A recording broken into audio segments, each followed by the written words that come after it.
Hey, it's a busy holiday week, and during this week, we are bringing you a look back at some of the most compelling stories and conversations we've covered for you in 2024. It's 24 in review.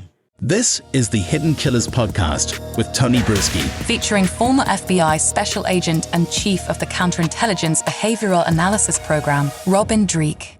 James Crumbly having his time in court. He is the father of Ethan Crumbly, his wife Jennifer Crumbly, already convicted on the 4 counts of involuntary manslaughter, and she's going to be getting her sentencing very, very soon. But they're different people, husband, wife, 2 different roles in the life of their son, who executed his classmates at Oxford High School several years back. Joining me to discuss this new trial, Robin Dreeke, retired FBI special agent.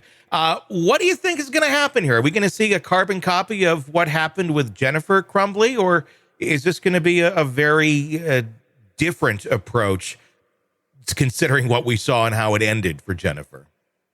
You know, boy, this is, as we've been talking about, Tony, this is such a tough case. I think at the onset, we might see a lot of similarities and parallels, but as you so eloquently just said, he is a different person, and his involvement in his son's life, I think, is what's really going to take center stage. And that's what, we're going to go where the evidence goes on this one. I mean, it's hard not to imagine him having it turn out like his wife's case, just because, if you're co-parenting, and that's what I think the real trial here will be. Was it co-parenting? Were they equally involved in the son's life? Are they equally culpable for his behavior and knowledgeable about it? And I think that's what's going to be really showcased. Well, I think some of the question is, were they co-parenting equally, or should they have been co-parenting equally? And at the end of the day, does it really matter to a jury? More so of the were they or should they have been? Yeah, and I agree. Should they be locked up for that keyword you were saying, should have done this, should have been co-parenting? Well, there's a lot of people out there that aren't, and yet they're not being thrown away in jail for the rest of their lives. And so that's the real question here. But it's at the heart of this one, I think, is the firearms issue and the laws surrounding it. And it's a sticky one, it looks like, just because in the state, as I read it, there wasn't a requirement to have the firearms locked up. But if you bring in reasonableness, and this is what the prosecution, I think, is going to really focus on, was it reasonable to have a firearm locked up, even though it might not be law, if you're aware of the mental health challenges your son's having? And I think the real crux of this for both these parents is how vocal their son was on wanting help. And they have those text messages, they have that narrative on him. And that was, we talk about our behavior arcs. The son's behavior arc was he was seeking help. And reasonable people say he should have got it, or at least been knowledgeable. The parents should have been knowledgeable and locked up, or at least not even purchased the firearm. I think that's the big crux of it. You're exactly right. Is this a reasonable expectation of a parent? Because we look at the mental health aspect of it, and many of us are fairly well versed in it, and we can say, oh gosh, if someone came to me with these sort of problems, I would say, yes, let's get you some help. Others may have grown up with a different narrative, or have a different narrative in their life as adults, never really had a reason to be engrossed in that, or have had been touched by mental health problems where they would know the direction to even go. It's very stigmatized still in many communities, with many people, with many families. Lack of education on the topic, a big thing.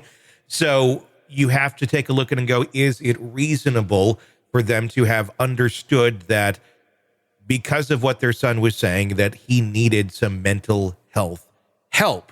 And this wasn't a very cloaked message from the son to the kids. It wasn't as if he was, really hiding it down and you're not really seeing it, and he's always putting on a smile. Literally gave the parents a note saying, help me, with a illustration attached of executing his classmates.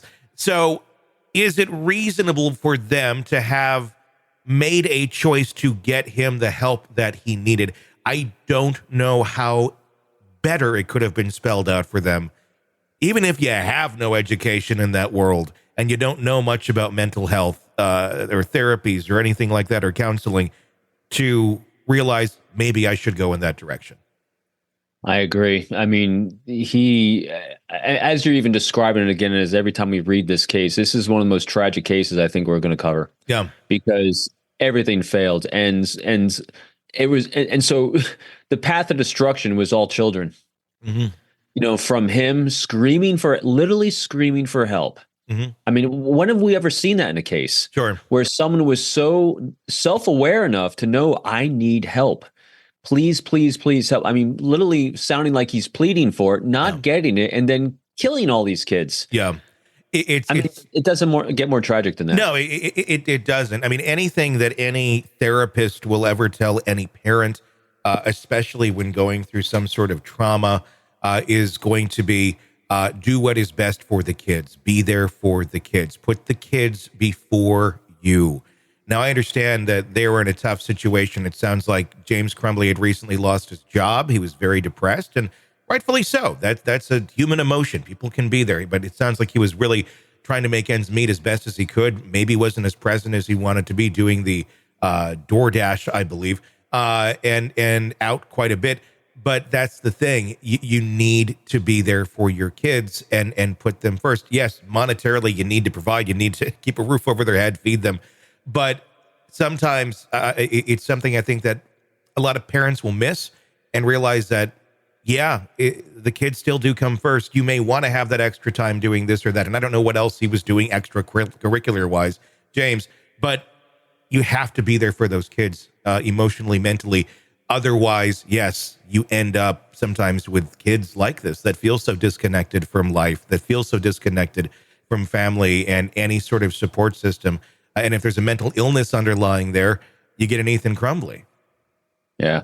And that's why, the school system, the teachers, I mean, it's hard to think that this wasn't the only screaming he was doing for help. It was just to his parents. And so I think there's a lot here. And this is one of those cases that's hindsight's not 2020, or there was red flags we missed. Oh no. They were there. This was screaming for help. And that's why I think that's also why, we were talking on previous episodes, is this setting a bad precedence for parents being accountable for actions of their children?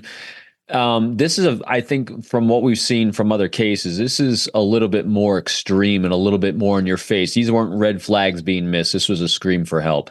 That was ignored for whatever exasperating situations there might have been in personal life with finances or whatever it is, their own mental health issues. But it's hard not to hold people accountable when someone is screaming, I'm going to do really, really bad things and I have a problem and I need help. Want to listen ad-free? Want advanced access to all of our interviews before anyone else?